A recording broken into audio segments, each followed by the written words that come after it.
Dear student, मैं पढ़ाने जा रही हूँ पाठ नंबर 3 के शब्द अर्थ। शब्द अर्थ मीन शब्दों के अर्थ। जैसे कि प्राणवायु। प्राणवायु का अर्थ क्या है? प्राणवायु का अर्थ है ऑक्सीजन। क्या है? ऑक्सीजन। पवित्र। पवित्र का अर्थ क्या है? पवित्र का अर्थ है स्वच्छ, यानी कि साफ सुथरा। लाभदायक, यानी जो चीज फायदेमंद होती है, यानी कि लाभदायक। लाभदायक का अर्थ है फायदेमंद, जो चीज हमारे लिए बहुत जरूरी होती है। गूदा। गूदा का अर्थ क्या है? रसीला गाढ़ा पदार्थ। आपने एलोवेरा देखा होगा, जैसे कि हम उसको काटते हैं तो उसमें से क्या निकलता है? रसीला गाढ़ा पदार्थ। त्वचा। त्वचा का अर्थ है चमड़ी, स्किन। वैद्य। वैद्य का अर्थ है चिकित्सक, यानी कि डॉक्टर। टहनियों। टहनियों का अर्थ है पेड़ की शाखाएं। गुणकारी। गुणों या फायदे वाला। अब हम पढ़ने जा रहे हैं रिक्त स्थान, यानी जो खाली स्थान होते हैं, फिल इन द ब्लैंक्स। दिए गए शब्दों से रिक्त स्थानों की पूर्ति कीजिए, यानी जो कुछ खाली स्थान है उसके ऑप्शन है ये, जैसे पवित्र, पेड़, बेल, एलोवेरा। जो हम आगे पढ़ेंगे, नीम का पेड़। नीम का पेड़ बहुत बड़ा होता है। नीम का पेड़, यहाँ पे फिल इन द ब्लैंक्स होगा आपका। क्या लिखेंगे? नीम का पेड़ बहुत बड़ा होता है।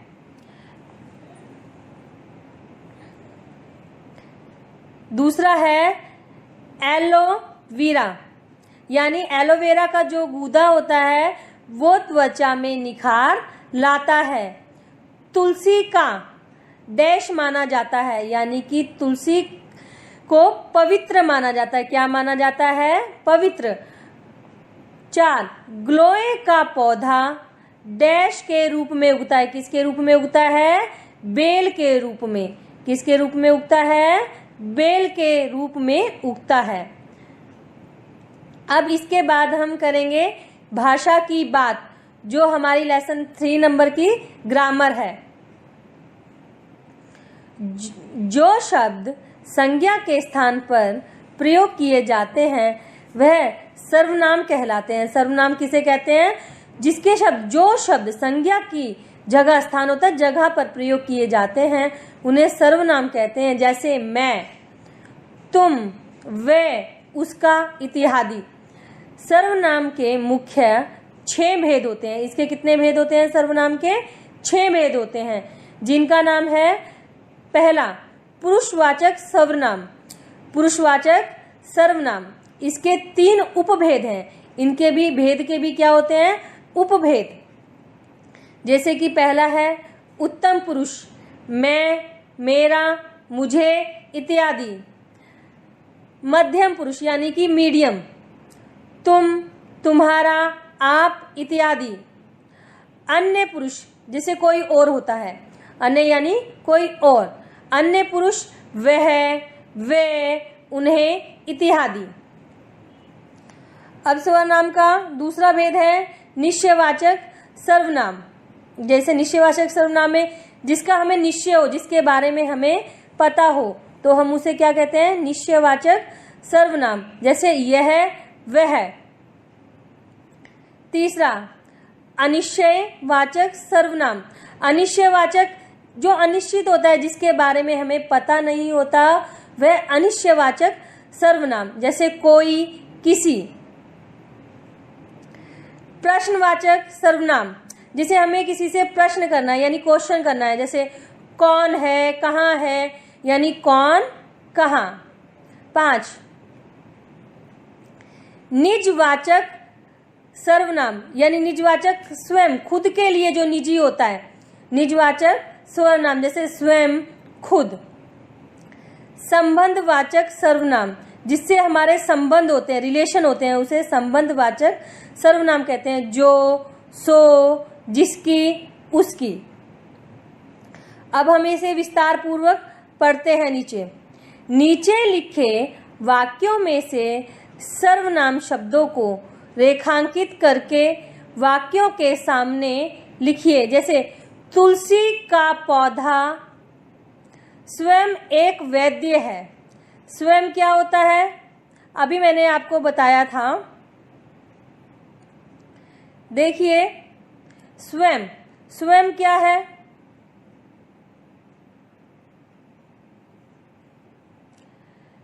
निजवाचक सर्वनाम। पहले स्वयं को अंडरलाइन करेंगे, फिर क्या बोलेंगे? निजवाचक सर्वनाम। जो पौधा लगाएगा उसे ही लाभ मिलेगा। जो पौधा लगाएगा उसे ही लाभ मिलेगा। यानी कि ये कौन सा है? संबंधवाचक। संबंध है ना, जो और उसे, तो जो और उसे पे अंडरलाइन करेंगे। और यहाँ पर कौन सा सर्वनाम है? संबंधवाचक सर्वनाम। यह नीम का पेड़ है। यह यानी कि इसके बारे में हमें पता है कि ये एक नीम का ही पेड़ है।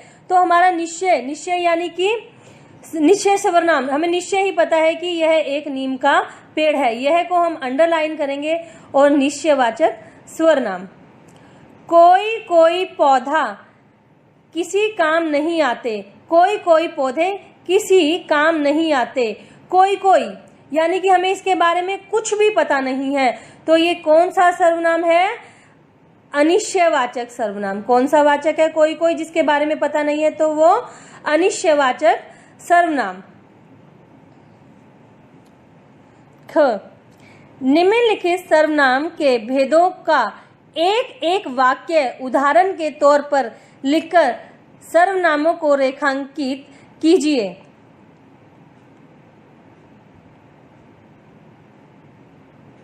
देखिए, इसने पूछा है प्रश्नवाचक सर्वनाम। प्रश्नवाचक सर्वनाम क्या होता है? जैसे हम किसी से प्रश्न कर रहे हैं, यानी जैसे कि तुम क्या कर रहे हो। हमने किसी से प्रश्न किया है, तुम क्या कर रहे हो। और हम ये भी लिख सकते हैं कि तुम कहाँ जा रहे हो, इत्यादि। अनिश्चयवाचक सर्वनाम। अनिश्चयवाचक यानी हमें उसके बारे में कुछ पता नहीं है, हम अनिश्चित हैं, अनिश्चय है, हमें कुछ पता नहीं है कि क्या है वो। अनिश्चयवाचक सर्वनाम। किसी ने दरवाजा खटखटाया। अब हमें क्या पता है कि किसने दरवाजा खटखटाया? तो वो क्या है? अनिश्चयवाचक सर्वनाम। किसी ने दरवाजा खटखटाया, या देखो तो दरवाजे पे कौन आया। निजवाचक सर्वनाम यानी खुद के लिए, हमारा जो निजी होता है, जैसे अपना काम स्वयं करो।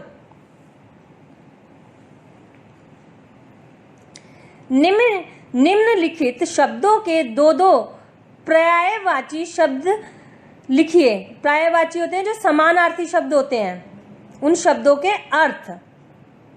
जैसे कि पेड़ है। पेड़ क्या होता है? पेड़ को हम वृक्ष और तरु, पेड़ का समानार्थी क्या होता है? वृक्ष और तरु। अब वैद्य, वैद्य का अर्थ क्या है? चिकित्सक और डॉक्टर।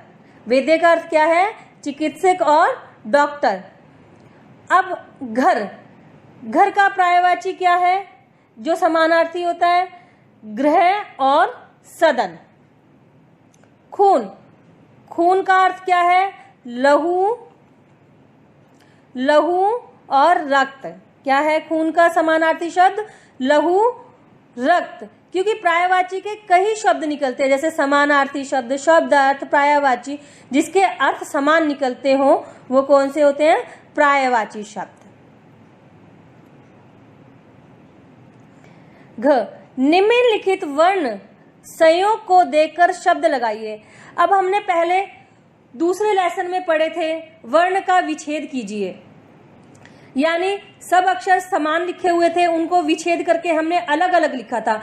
अब इसमें सभी जो वर्ण हैं वो अलग अलग लिखे हुए हैं। अब इनका संयोग यानी इनको जोड़कर एक साथ लिखना है कि वो शब्द हमारा क्या बनता है। निम्नलिखित वर्ण संयोग को देखकर शब्द लगाइए। जैसे तू, उ, ल अ स ई। देखो बच्चा ये ध्यान से पढ़ो क्या बना, तू उ ल अ स ई, तो क्या बना, तुलसी। इसके जो विच्छेद थे उसको हमने जोड़ दिया है, संयोग किया है, इन वर्णों को जोड़कर ये क्या बना, तुलसी। पो ओ ध आ, तो क्या बना, पौधा। न ई म अ, क्या वर्ण विच्छेद को जोड़कर बना, वर्ण का संयोग किया है, क्या बना, न ई म अ, तो क्या बना, नीम। ब ई म आ र ई, क्या देखिए ध्यान से पढ़िए क्या लय बनती है, ब ई म आ र ई, बीमारी। क्या बना ये, बीमारी। अब देखिए ला आ भ अ द अ य अ क अ, तो क्या बना पूरा, लाभदायक। यानी इन वर्णों को जोड़कर हमको लिखना है। Thank you.